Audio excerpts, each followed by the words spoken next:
has a way of throwing curveballs at us, unexpected failures, judgment from others, difficult conversations that leave us questioning ourselves. In a world that constantly demands perfection, we often feel pressure to have it all together, to never make mistakes, to always be strong. But the truth is, none of us have it all figured out. We stumble, we fall, we doubt ourselves.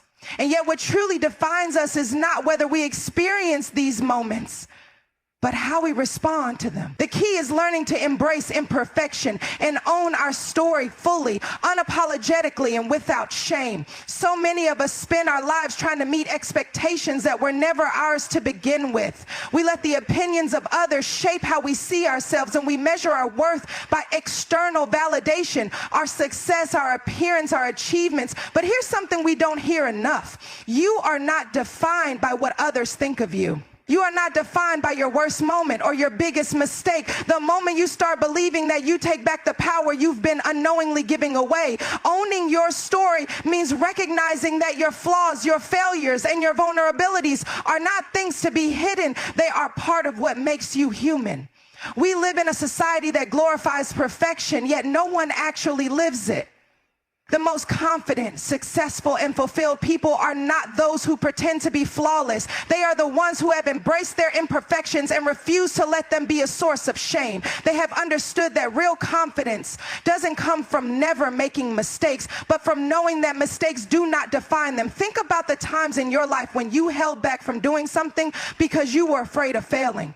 How many opportunities have passed you by because you were too concerned about how you would be perceived? This fear is what keeps us small. It convinces us that if we are not perfect, we are not worthy. But perfection is an illusion. No one reaches their full potential by avoiding failure.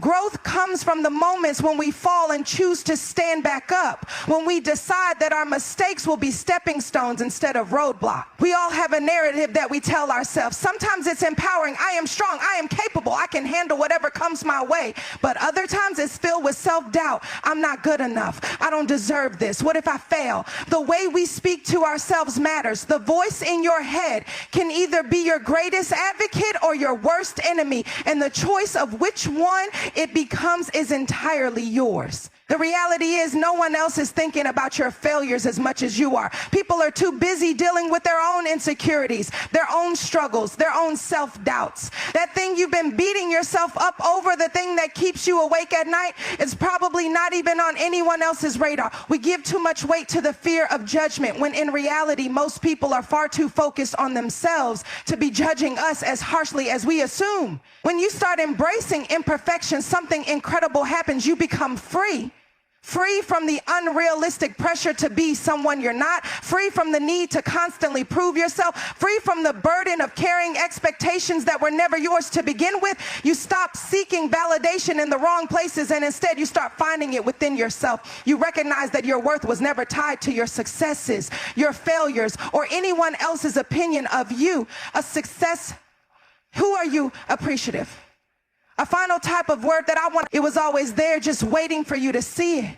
Owning your story is not always easy. It requires courage. It requires stepping into discomfort. It requires being vulnerable enough to say, this is who I am and I am enough. It means looking at yourself in the mirror and deciding once and for all that you are done apologizing for being human. It means recognizing that your journey, with all its highs and lows, is uniquely yours. And that is something to be proud of. So the next time you catch yourself feeling small, the next time you hesitate because you're afraid of what people will think, remind yourself of this: you are allowed to be imperfect. You are allowed to fail. You are allowed to be a work in progress. And through it all, you are still worthy, because confidence doesn't come from never making mistakes. It comes from knowing that mistakes don't define you. Strength doesn't come from never struggling. It comes from refusing to let struggle consume you. Own your story, not because it's perfect, but because it's yours, and that is enough. Not everything in life deserves your attention. Not everything requires a reaction, yet so often we find ourselves drained, overwhelmed, and emotionally exhausted because we've given too much of our energy to things that don't serve us. Whether it's the opinions of others, unnecessary drama, or even our own overthinking, we allow external forces to dictate our inner peace. But here's the truth. Setting boundaries isn't just about saying no to other people. It's about saying yes to yourself.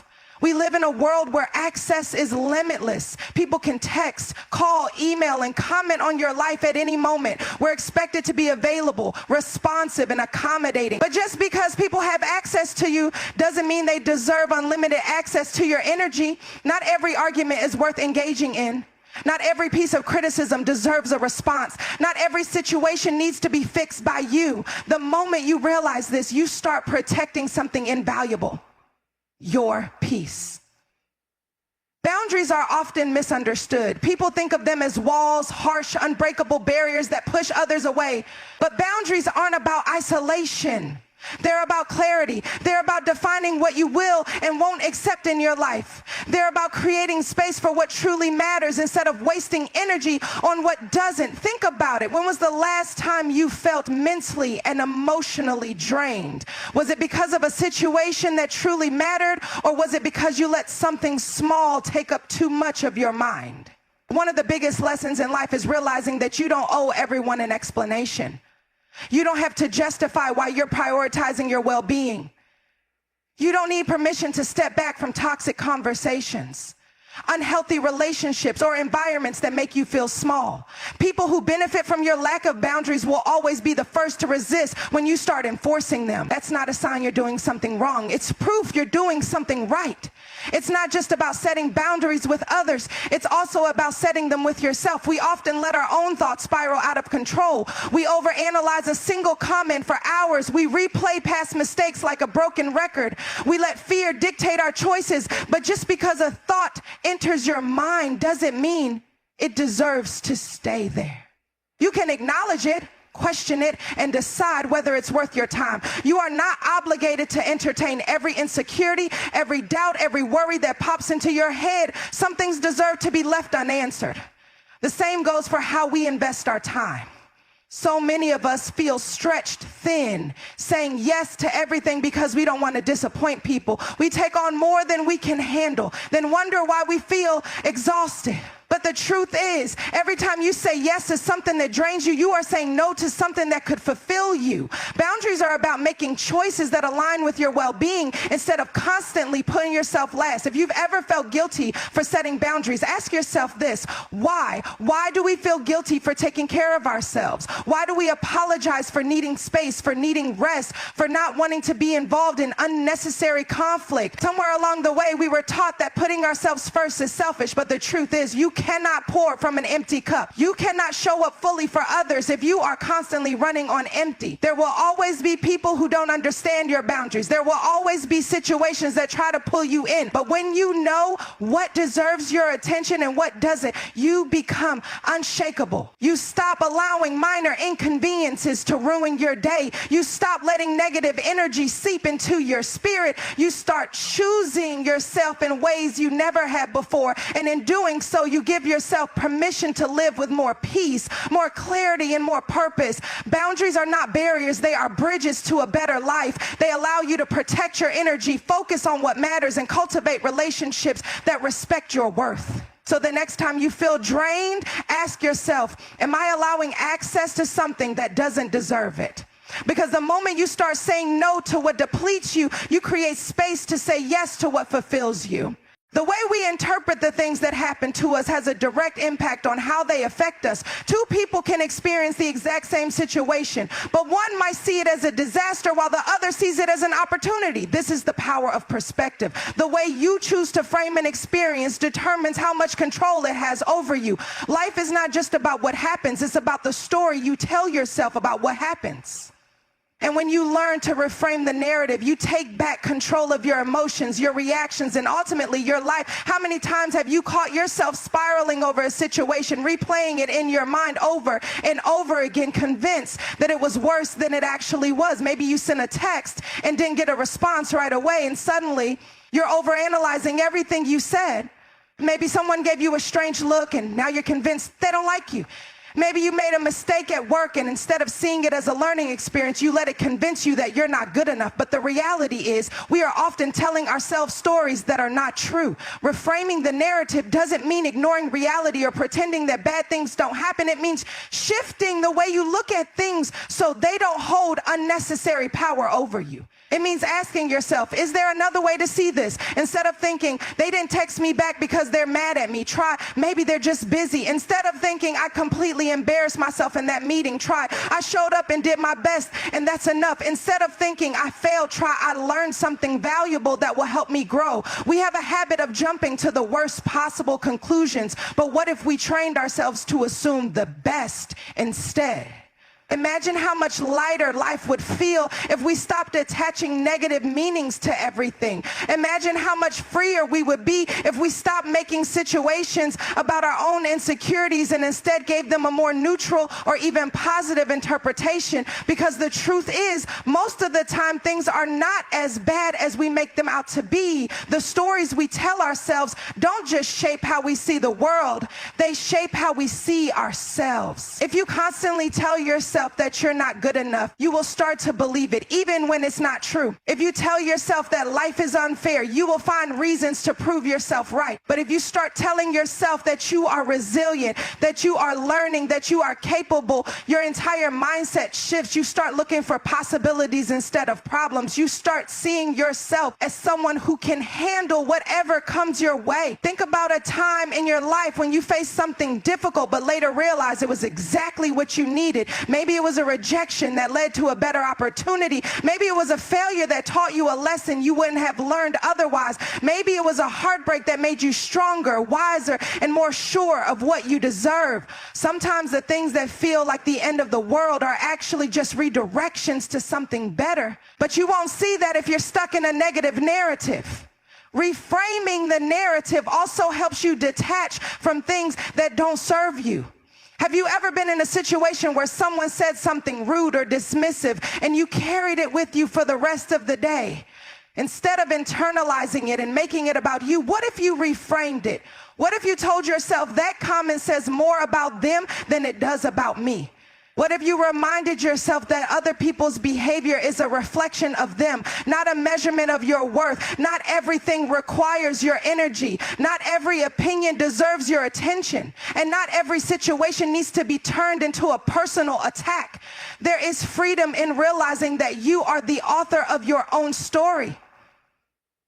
You don't have to accept the first draft that your mind gives you. You can edit, rewrite, and change the way you see things at any time. You can choose to believe that you are resilient instead of broken.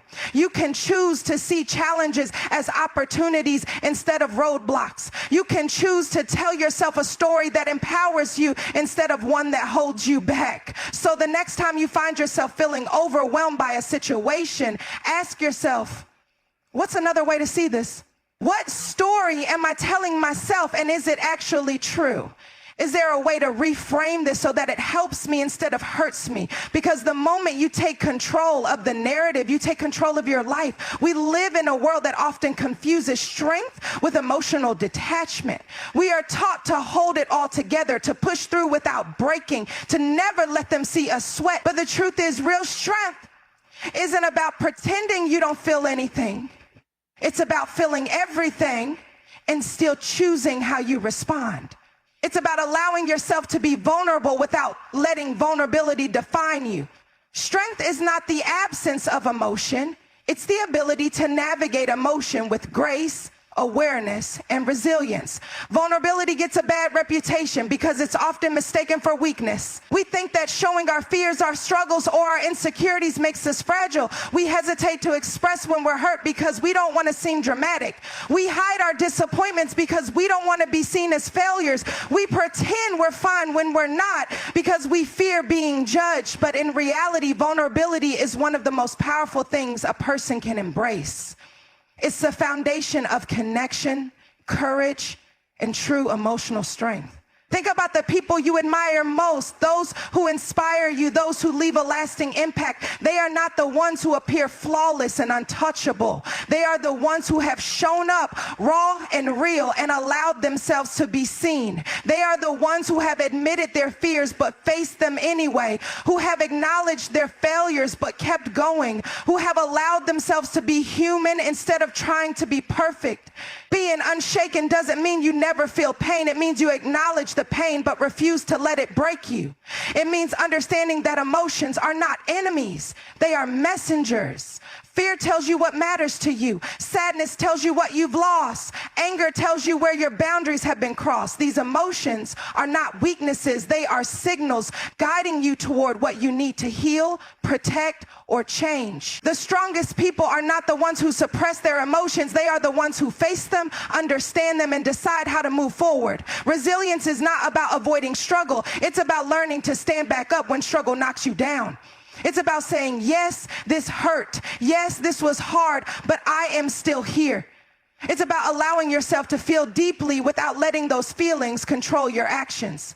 You can feel sadness without letting it define your worth. You can feel fear without letting it stop you. You can feel disappointment without letting it convince you to give up. Strength is not the absence of emotion. It's the presence of emotion with the ability to choose your response. One of the most damaging things we do to ourselves is believing that we must always be in control. We tell ourselves that showing emotion is a sign of failure, that needing help makes us weak, that being affected by something means we're not strong enough. But the truth is, even the strongest people have moments of doubt. Even the most resilient people have moments when they feel like they can't keep going.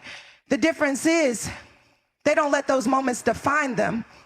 They don't let those moments dictate their future. Allowing yourself to be vulnerable also means allowing yourself to grow. When you deny your emotions, you deny yourself the opportunity to learn from them. Growth doesn't come from pretending everything is fine. It comes from facing your struggles head on and deciding what to do with them.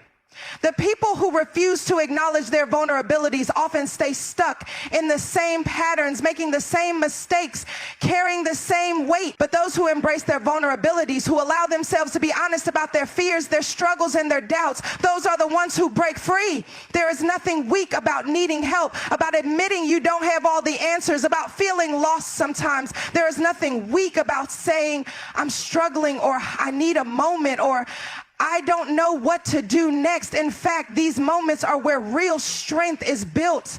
Because when you allow yourself to be seen as you are, without the mask, without the armor, you give yourself permission to heal, to grow, and to become even stronger than before. Strength is not about never falling. It's about getting back up every single time. It's about acknowledging your fears but not letting them define you. It's about feeling pain but refusing to let it harden you. It's about experiencing failure but knowing that failure is not the end of your story. The people who are truly strong are not the ones who never feel. They are the ones who feel deeply and still choose to rise. So the next time you find yourself questioning whether vulnerability makes you weak, remember this: it takes far more courage to be honest about your struggles than it does to pretend they don't exist. It takes far more strength to face your emotions than it does to bury them. And it takes far more resilience to keep going despite the hardships than it does to avoid them altogether. You don't have to be unaffected to be strong. You don't have to be numb to be powerful. You don't have to pretend to have it all together to be worthy. True strength is not about being untouched by life's struggles. It's about being touched by them, moved by them, and still standing strong.